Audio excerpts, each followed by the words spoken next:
Hey everyone, it's Arabella again.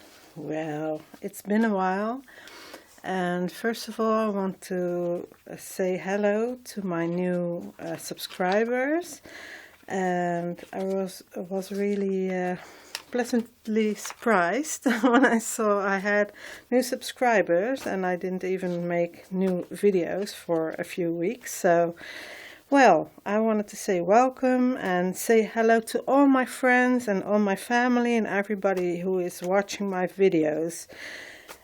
Well, I want to start with my promise. So I promised a few videos ago that I wanted to show something about gel plate printing. Well, that's a word. Say that fast.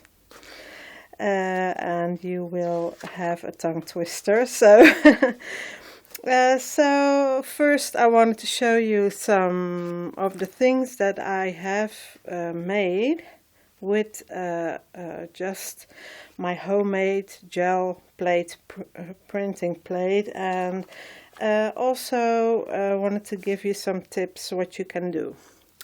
I have a plan in mind. Normally when I go and print, I don't have much of a plan. I just want to play and put on some paint and make something really pretty, or not. That's also possible, of course.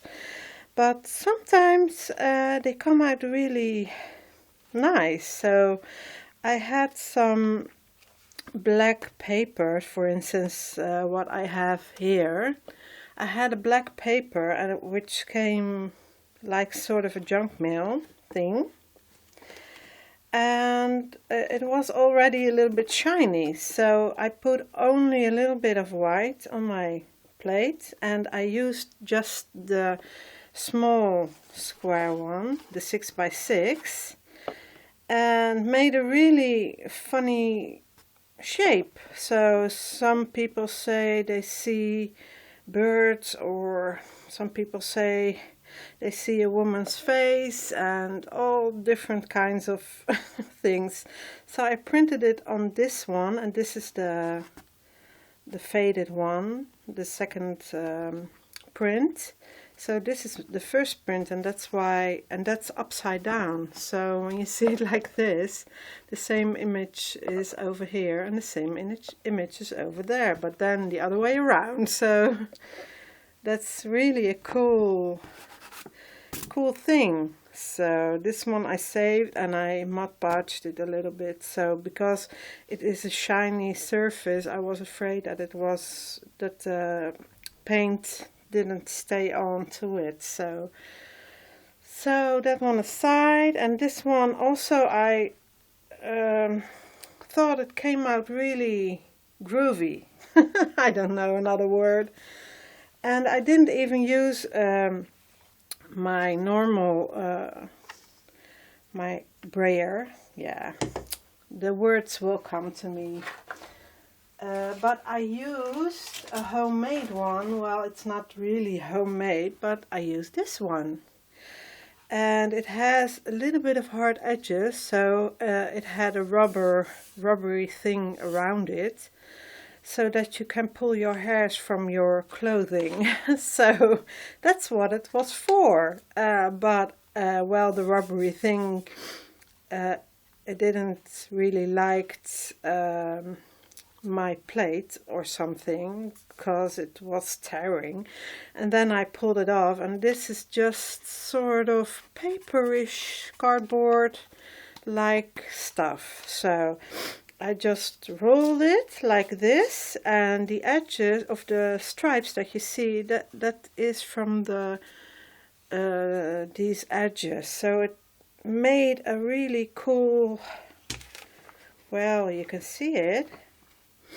I really like this. So I will go to the next, because I tend to make my videos a little bit long.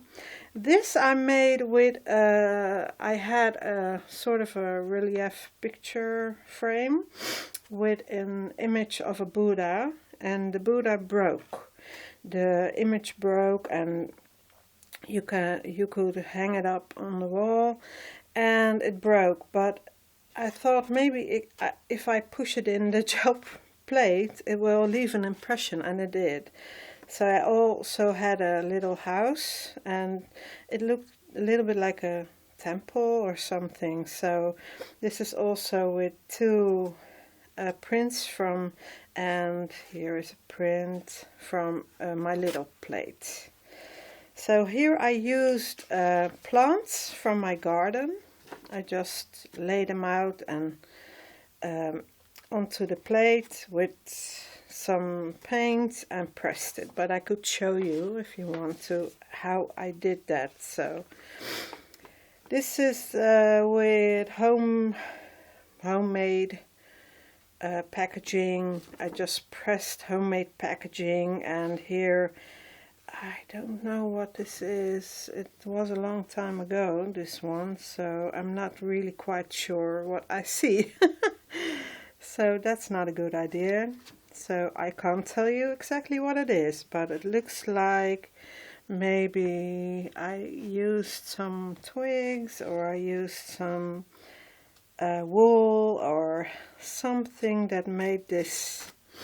It was, I know, I used packaging, so just packaging from something you buy and then you have a package. So that's sort of a thing I use a lot. And here are some of the same images. Here I used feathers.